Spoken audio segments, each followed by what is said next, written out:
You heard all that conversation, Mohamed, and you heard me reference you earlier about how you've been jonesing for central bankers to pass the baton off to fiscal policymakers, and I guess it still hasn't happened.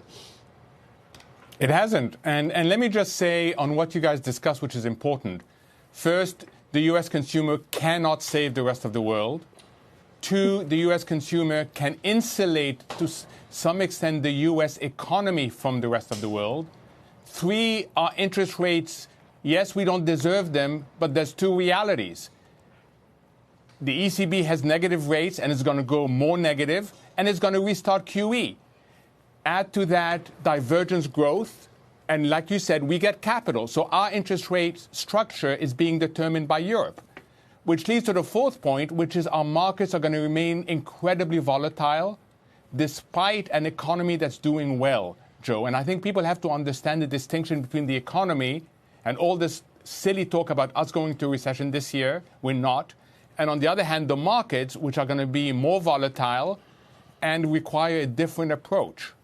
Does it worry you that we have low interest rates based on the situation in other more slowly growing, as you used to say, multi-speed economies? Normally, if your interest rates are too low, you get malinvestment and it comes home to roost. Are you worried about that?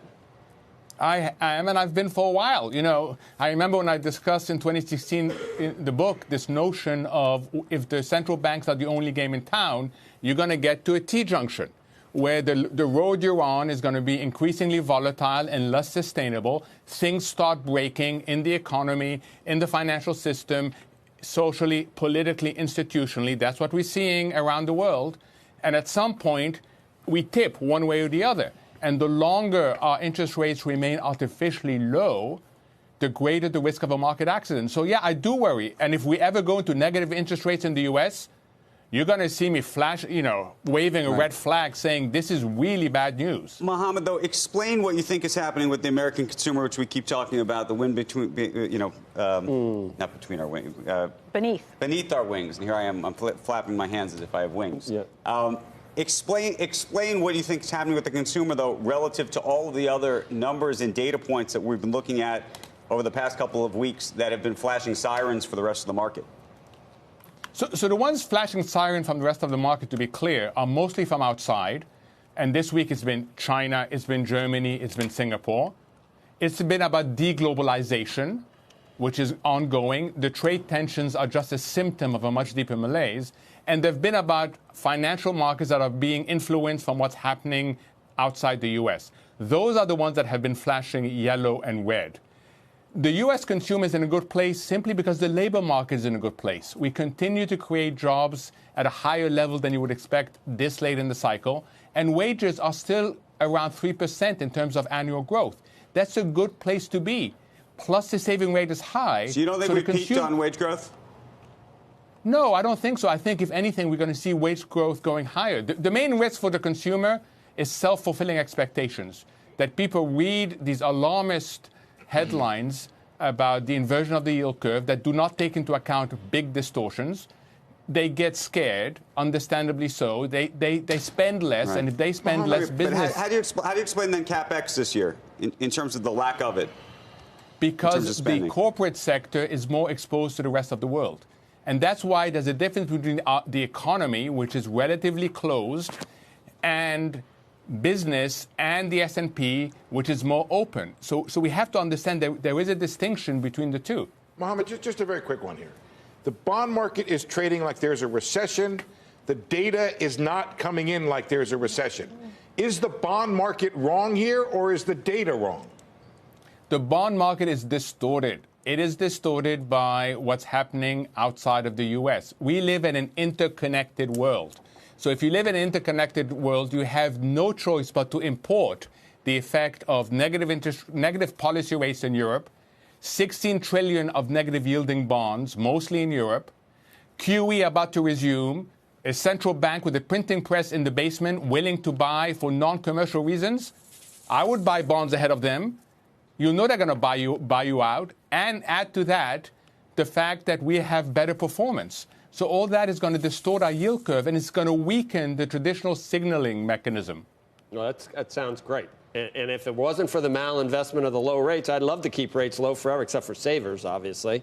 But if we could, 3.5% unemployment and 2% rates, it sounds like it could be the recipe for really good economic growth, Unless you own Mohamed. bank stocks. Yeah, but where you and I, Joe, we agree, which is wonderful. But where you and I will probably diverge, and this relates to something you said earlier, this is the time to launch an infrastructure program.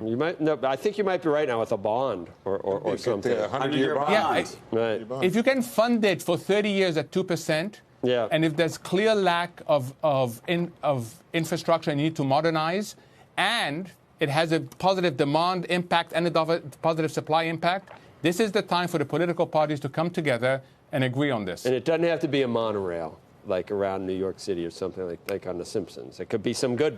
We could actually do things. Look at all the projects with it. we need. Huh? Look Do you at all the remember projects that? we need. Did you see that episode? Yeah, that was in Springfield. It's in Springfield. Yeah.